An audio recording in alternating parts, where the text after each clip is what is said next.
चलिए अब आपको सीधा लखनऊ लिए चलेंगे, जहां पर मुख्यमंत्री योगी आदित्यनाथ नर्सिंग अधिकारियों को नियुक्ति पत्र बांटने पहुंचे। क्या कुछ कह रहे हैं, सुनिए। और इसीलिए इस पूरी प्रक्रिया में ट्रांसपेरेंसी हो, किसी भी प्रकार का ह्यूमन इंटरफेरेंस न हो, इस बात को ध्यान में रख करके इस पूरी प्रक्रिया को आगे बढ़ाने का काम हुआ है। और उसी का परिणाम है कि हर सप्ताह हम लोग किसी न किसी नियुक्ति पत्र वितरण के कार्यक्रम के साथ जुड़ते हैं। ये नियुक्ति पत्र वितरण की प्रक्रिया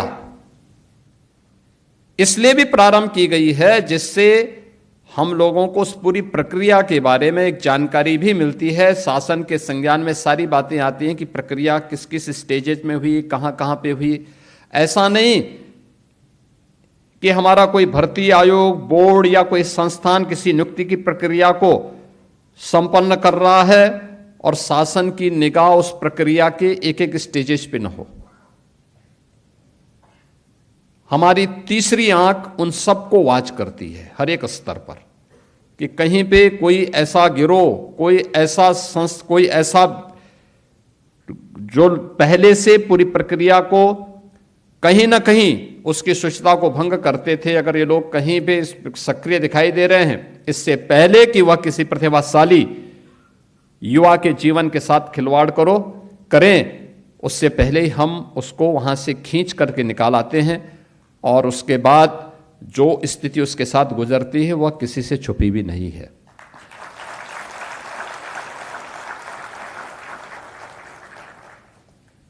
आज उसी का परिणाम है कि प्रत्येक सेक्टर में यूपी ने विकास किया है। यूपी के नौजवानों के सामने जो पहचान का संकट था, उस पहचान के संकट से वह मुक्त हुआ है। आपने कल देखा होगा,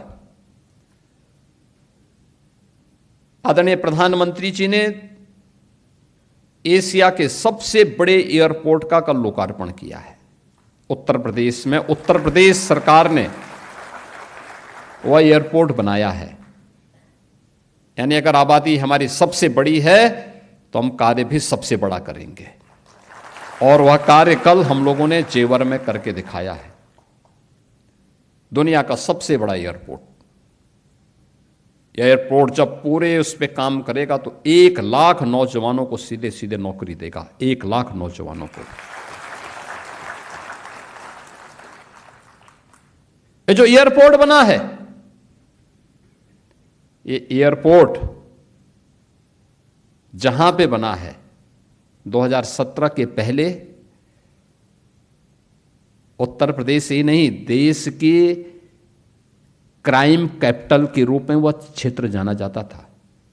हर प्रकार का हीनियस क्राइम वहां होता था।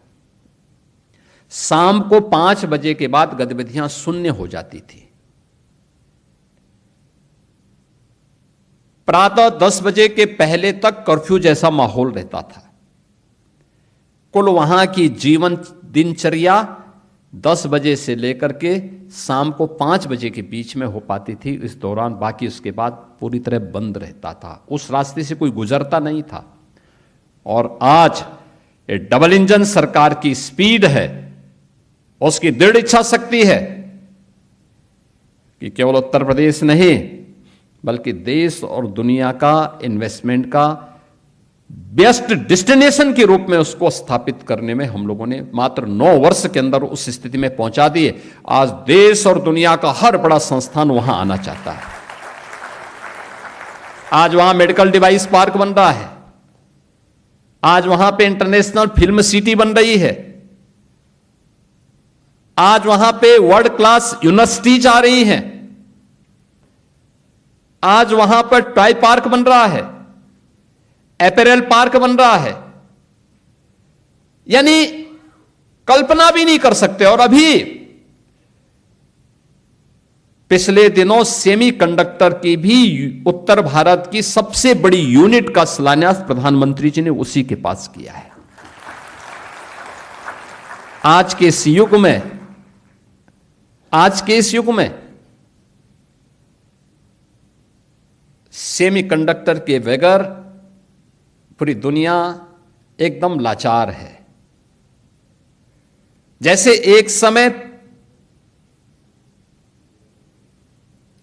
तेल के बगैर दुनिया लाचार हो जाती थी, ऐसे ही सेमीकंडक्टर के बगैर दुनिया लाचार हो जाती है। और वह अब यूपी के अंदर बनेगा, यूपी के अंदर बनेगा। कोई 17 के पहले सोच सकता था? क्यों 17 के पहले सब काम नहीं हो पाया? क्योंकि सोच नहीं थी, करने की इच्छा शक्ति नहीं थी, नियत साफ नहीं थी। वे लोग पहले भी नहीं करना चाहते थे, आज भी करने की इच्छा शक्ति नहीं है। जो कार्य हो रहा है उस कार्य को डिस्टर्ब करना है, हर हाल में उसको कर तो नहीं सकते, लेकिन उसके खिलाफ दुष्प्रचार करके, अफवाह फैला करके माहौल को खराब करने का काम। आप देख रहे होंगे दुनिया संकट में है, दुनिया के सामने अनेक संकट चल रहे हैं, उथल पुथल है, तमाम देशों में इमरजेंसी लागू हो गई है, लोगों में वहां संशय का माहौल बना हुआ है। गल्फ वार के नाते अस्थिरता का माहौल है। तमाम देशों ने अपने यहां लोगों की सर्विस को में कट करना प्रारंभ कर दिया है, कार्य के घंटे और वेजेज के स्थिति को कम करना प्रारंभ कर दिया है, क्योंकि अब उनकी इकोनॉमी जवाब दे रही है। अमेरिका में, अमेरिका जैसे दुनिया का देश जिसका खाड़ी के देशों पे निर्भरता कम है, वहां पे पेट्रोलियम उत्पादों के दाम आसमान छू रहे हैं। भारत के अगल बगल के देशों में, Pakistan, Afghanistan, Bangladesh, Myanmar, Sri Lanka, Thailand, Indonesia, सबकी हालत खराब है।